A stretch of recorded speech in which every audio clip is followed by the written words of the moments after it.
you guys. So today's video is kind of a heavy subject, but I really hope that I'm delivering it to you guys in a light and kind of fun, thought-provoking way. I just woke up with like things on my mind about what I want my channel and my career to look like in the immediate future. We're coming towards the end of 2019 and the end of this entire decade, and it's really got me thinking a lot about what I want. I feel like I've had a pretty successful year on YouTube and on social media doing what I really want to do and doing things that feel very authentic to me, and I've enjoyed it so much. But now I'm getting to the point where I always get whenever I feel like I've accomplished something, and that is what's next. I'm very obsessed with planning my next move well before I even have time to execute it. And I think that's where I'm at right now. So I wanted to talk to you guys today about kind of what got me to where I am in terms of how well 2019 went. It was the result of a lot of intention, a lot of planning, a lot of soul searching. And I thought maybe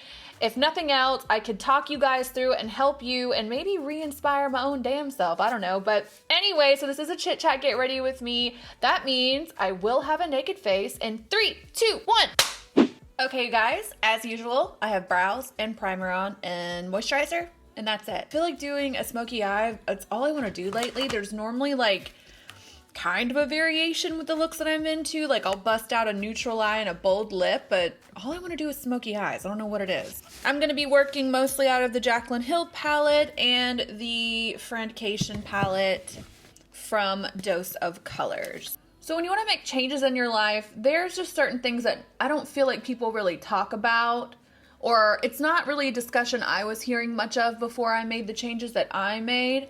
So today I thought I would share those things with you guys, and I would maybe be giving you guys a little bit of a pep talk, but simultaneously giving myself one as well, because I need one. So I feel like the first thing that no one talks about when it comes to changing your life is that you need to have vision and you need to have a why. It's going to be a lot harder for you to implement big changes into your life if you just don't understand where these choices and actions are ultimately going to take you. I think not having a vision and not getting clear about your why is a big part of why people do not succeed in the things that they tell themselves that they want. Having a vision or having a very clear why makes every other aspect of what I'm doing so much easier. It makes it easier for me on the days that I don't want to show up and do my best, on the days that I'm tired, on the days that I'm overwhelmed,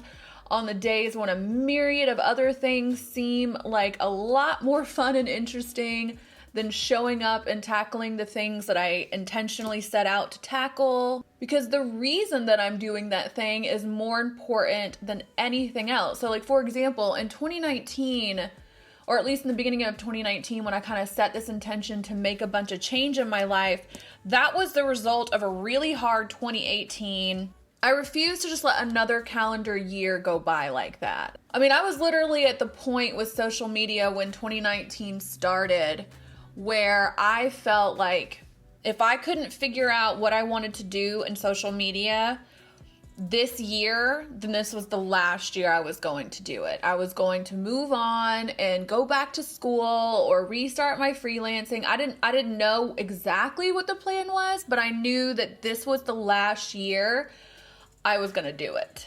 It was kind of the same thing with weight loss. That's not to say that I am going to talk a lot about weight loss in this video. Please understand that I'm not trying to shame anybody for their current body image or what they feel comfortable in. I just know that for 2 years prior to this weight loss, I was not comfortable. I was really unhappy. And it did affect a lot of other things in my life, as your self-image tends to do. And I basically just refused to go into another year or live another year of my life feeling that way anymore. So basically what was happening year after year for a little while was that, you know, we'd get to around this time where we're running out of, you know, months and days in the existing year, and I would kind of look back and be like, I haven't done a damn thing. Like, I felt so disappointed in myself. There's nothing worse than being disappointed in yourself, man. It is the worst feeling because you got no one to blame but yourself for the situation that you're in. There's no one that can take the fall for what you've done except for you. The disappointment I felt in myself was really just affecting my self-esteem in a huge way. Despite what social media might have you think, self-esteem just does not come from how many followers you have, how many dollars you have in the bank, how many Celine purses you have, how snatched your waist is. It just doesn't come from that. Or everyone that acquired that shit would just be happy as a clam and need to go no further in life. It would just be enough. Your self-esteem comes from faith in yourself, faith in your abilities, and the trust in yourself that you are capable of doing anything you want to do. It comes from believing that if you want something, you can and will get it. You cannot pay for that feeling. It's something money just can't buy. I knew I didn't want to make some arbitrary resolutions list, you know? I knew that I wanted to have a vision of not only what I wanted my life to look like by the beginning of 2020, but what I wanted to feel like, and the way that I feel being the priority overall. I wanted to feel strong. I wanted to feel inspired. I wanted to feel accomplished. I wanted to feel excited. Your vision should ultimately have a lot more to do with how you want to feel than it should have to do with what you want things to look like, because you can't control the outcomes of your efforts. All you can control is the efforts themselves, and you have to focus on how making those attempts and trying and showing up makes you feel and the satisfaction that you get from that. This is going to be an unpopular opinion about what I did to help me get really clear about my vision and really just be okay with what was going to come along with achieving it. I kind of disaster talked to myself. So in other words, I just kind of sat there and I was like, okay, Whitney, this is what you want.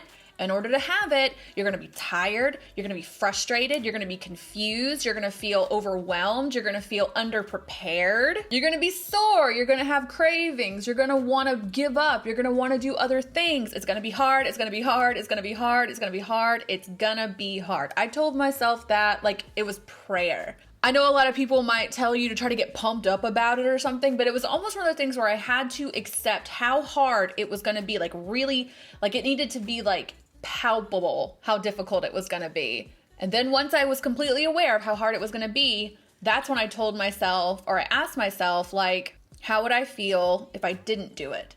How would I feel if I let another year go by and didn't do this? I knew I would feel a million times worse than any of the other stuff I just described. So once that was in my head, it was just time for step 2.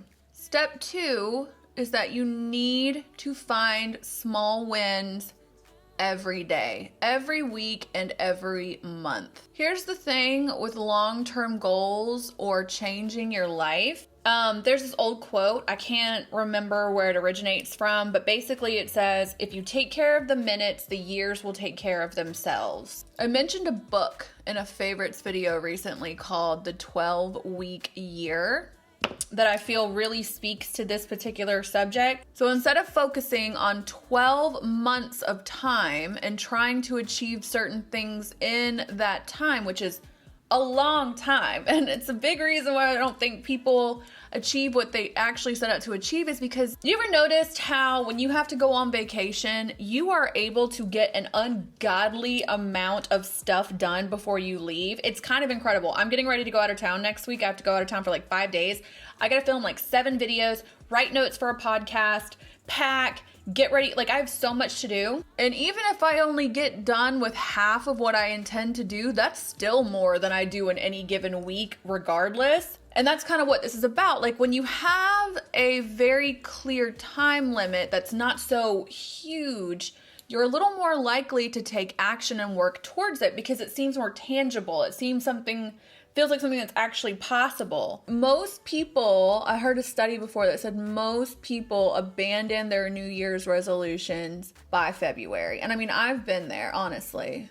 I think we all have. If you set smaller, time-oriented goals, I think it's just a lot easier to actually achieve them because you have something to be accountable to. But yeah, so basically the idea is that if you set smaller goals and shorter timelines, you're able to achieve some sort of result quicker. and results are very addictive. So for me, every 12 weeks, I have certain things that I am trying to get done. Like, for example, I knew there was a very specific time by which I wanted to launch my Patreon. I knew there was a very specific time by which I wanted to start recording my podcast, and I wanted my Facebook group to go live. And I have certain things I would like to complete by the end of this current set of 12 weeks we're in right now.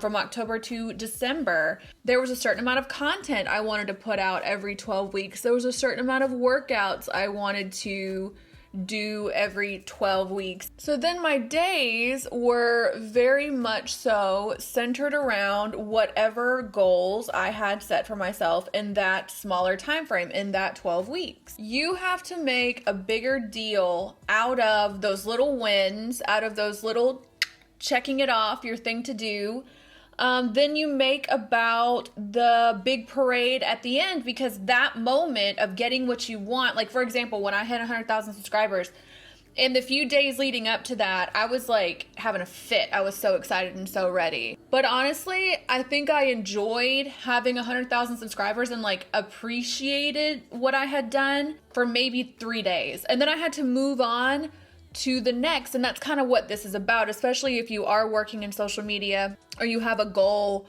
that's based around something like numbers, because numbers are infinite. There's always another milestone you're trying to hit. So I try to make a way bigger deal about just showing up. You can't be mad about results you didn't get from work you didn't do. So the number 3 thing I feel like people don't really talk about when it comes to actively changing your life is that in order to do so, I seriously believe you have to start taking care of your body. It doesn't have to be in the pursuit of some sort of weight loss or to achieve a certain physique. It can just be for the sake of taking care of yourself. Last year was really rough. I've said it 175,000 times, I'm sure. I really want to do a video about my depression and kind of how I got through it, but I can tell you one thing that definitely exacerbated the situation I was in was that I broke my ankle in the midst of all of that. So what that meant was I was anxious and depressed, and I had to just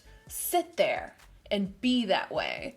Prior to that, working out is something I just really enjoy doing. It gives me a lot of energy. It helps me sleep better. It helps me deal with stress. I was just laying around all the time, being miserable and depressed and anxious. No way to kind of channel that stress and that anxiety. And let me tell you something, the second I got cleared to work out, that was the first thing that I did.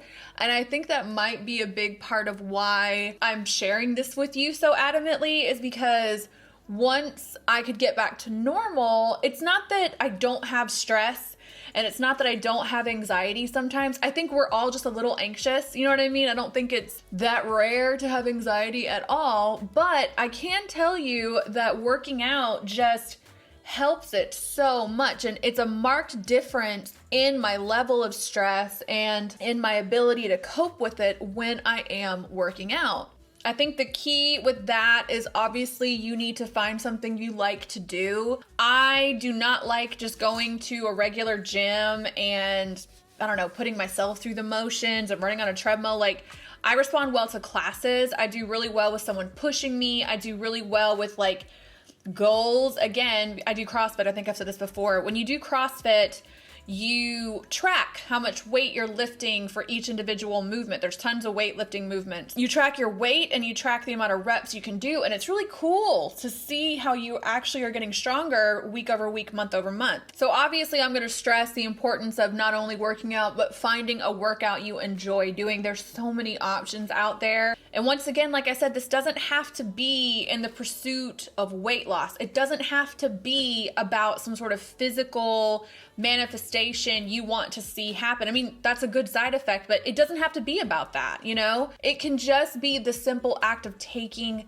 care of yourself. It doesn't mean that there's not times where I just would rather do anything than get into the car and drive to the gym and work out. Like today, I have to go at 7 p.m. tonight, and I've been up since 4:30. I'm gonna be dragging ass by then, but I have to go because I know I will feel so much better when I do. I have never heard anyone who works out consistently say how awful they feel. Do you know what I mean? How much they regret it or how much they wish they didn't do it. That's not a thing, and it's for a reason. But ultimately, the main benefit of working out, it's not something you can phone in. You can't bargain with it. You can't task rabbit it. Like, you either do it or you don't, and then you get the results or you don't. And I think it's a good opportunity to really flex those muscles, figuratively speaking, that you need to make real change in your life. Because what is a goal if not something you have to show up for even when you don't want to, even when it hurts, even when you're tired, even when there's a million other things you'd rather do? But yeah, I think taking care of your body is immensely crucial in changing your life. You need to do it for you. Don't do it to fit into any particular dress. Don't do it to meet anybody else's expectations. Do it for yourself. Do it because it makes you stronger, faster, happier. You just have to find something you like and do it. Just do it. Number 4, you have to eliminate toxic relationships from your life. And listen, if you're watching this video and you have no intention of doing anything I'm talking about, if there's not a career goal you're after, if you're not trying to lose a few pounds, if you have no intention of socking away a certain amount of money this year or whatever, goals or no goals, if you really actually want to improve the quality of your life for the better, you have to eliminate toxic people from it. There's no piece of information that I feel like I have benefited from more and yet went the longest time without having than you need to eliminate toxic people for your life. And the crappy thing about most toxic people in our lives is usually it's people we cannot easily get away from, whether that means you're related to a toxic person in some way, or it's a coworker or a boss, or it's a friend you've had for a really long time and you just don't know how to have that kind of a conversation to end that relationship. Or even worse, you might feel guilty about ending that relationship, really truly based on the type of toxic person that you're dealing with.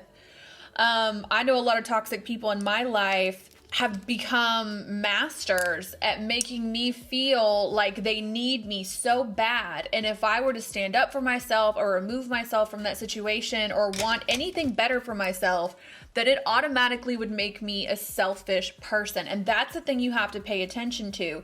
Anyone in your life who wants you to feel selfish because you have standards or boundaries, or you just don't appreciate their behavior, if they try to make you feel like you're the problem in that situation, that's a pretty good sign that you need to let them go. And you really have to follow your gut about this. Toxic people take many different types of form. They're a cancer on your happiness and on your life. And you know when they're toxic, like I said, from your gut, but some things to look out for in people, because depending on your background, depending on what you grow up around, you might really internalize certain behavior as extremely normal. But toxic behaviors can be personified in people who basically just don't respect you. They don't respect your boundaries. They don't respect your well-being. It is about them 100% of the time, their problem, what they're going through. They tend to be takers, and nothing is ever enough. That's called moving the goalpost. Like, if you treat someone a certain way, it should garner a certain level of respect or a certain level of understanding, or you should be able to, mitigate through some conflict because you're trying to do the right thing, and it's never enough. That's a very, very toxic person. I mean, they really just kind of suck the positive energy right out of you. I have a friend who, I've been kind of noticing this for a long time, but I'm definitely more aware now than ever that every time I talk to this person, I feel like the wind is let out of my sails. I walk around the rest of the day feeling stressed out or pissed off, or just kind of like Like whatever their problem is now my problem. And I feel like it's been a one-sided relationship for a long time. It's very much about this person, their shit, what's going on with them. I just don't want to be around people who make me feel that way anymore. It doesn't necessarily mean this person is toxic to the world. I mean, I actually think they're actually pretty toxic to themselves and most relationships that they're in, but I don't have to put up with that. I don't have to surround myself with that energy. Like, I don't owe the world my time, my happiness, my patience. Like, you have to earn that shit. And if people are not earning that in your life, you've got to let them go. Another example of what a toxic person is somebody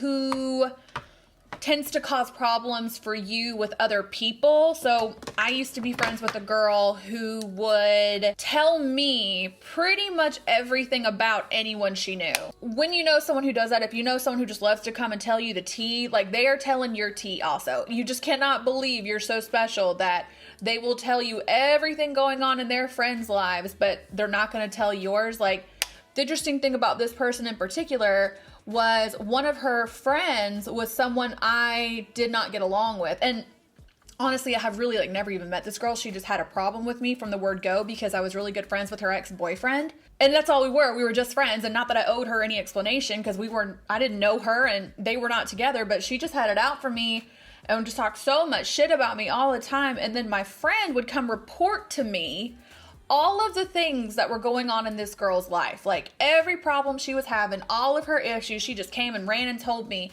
And at first it was kind of funny to just kiki and like laugh about some girl who does nothing but talk shit about you. But then after a while, I kind of assessed the situation and I was like, wait a second, like you're supposed to be really good friends with this girl and you just come and tell me all her problems. You know what I mean? Like, that started becoming a really big red flag for me. And I just started pulling away from that friendship because I was like, I just can't trust you. And I don't have to explain anything more than that. You don't even have to explain to people why you're backing off, because depending on the person, like for this person in particular, I know that if I told her, I don't want to do this anymore, I'm moving on with my life, I'm phasing people out, and you're not coming with me, I know she would just go run and tell everybody about it anyway, because that's what she does. So I opted not to have that conversation. But if you feel the need to have that conversation, you just need to go into it knowing exactly what you plan on getting out of it. Certain people, like in certain situations, the conversation would be pointless for me because it's not a matter of like, well, if you could just improve this, we could get along. For me, once I'm done, I'm done. But another example of toxic people who give you a lot of backhanded compliments, or who tend to happily want to put seeds of doubt in your mind about things that you're doing or things that you want, or your ability to have things that you want or do what you want to do. Like, everyone on your team and in your corner should be rooting you on all the time. That's not to say that you need to surround yourself with yes men or anything like that, but positive change and positive movement on your part should be nothing but celebrated by the people around you. Otherwise, they do not need to be around. A lot of times, negative or toxic people tend to be really big architects of destruction in their own lives. And no matter, this goes back to what I was saying before about one of my former friends, no matter what you tell them, no matter how much you try to help them, no matter how many times you lend an ear, like, they just keep doing the same thing over and over again. And like, whatever, that ain't my problem, not my circus, not my monkeys. But like I said before, depending on the person, I would just walk around feeling heavier at the end of those conversations. And more importantly, at this point in my life, I want to have relationships with people who are more like me, and not because I'm like the shit, but I'm in a phase in my life now where the only things I care about are my family, myself, my goals, my future. All of that stuff is more important to me than anything else. And I just want to be around people who are in that same space. You know, I've been going to therapy for 2 years. I've been doing a lot of work on myself, and for me to continue to surround myself with people who not only are not doing that same work, but clearly have no intention to, why would I do that? It's like going to hang out with a ghost of my former self. I went to therapy and made changes because I didn't want to be around that energy. I didn't want to embody it. I don't want to live around it. I don't want to be around it. Had I known about toxic people, how to recognize their behavior as toxic instead of like romanticizing them, my life would be totally different. I know that once I had the tools and awareness that I had around this subject, that I would never live another day in that type of a relationship with anybody, not my friends, not my family, no one, not even with myself. I feel like this section of the video has gone on a little bit longer than all the other ones, but that's mostly because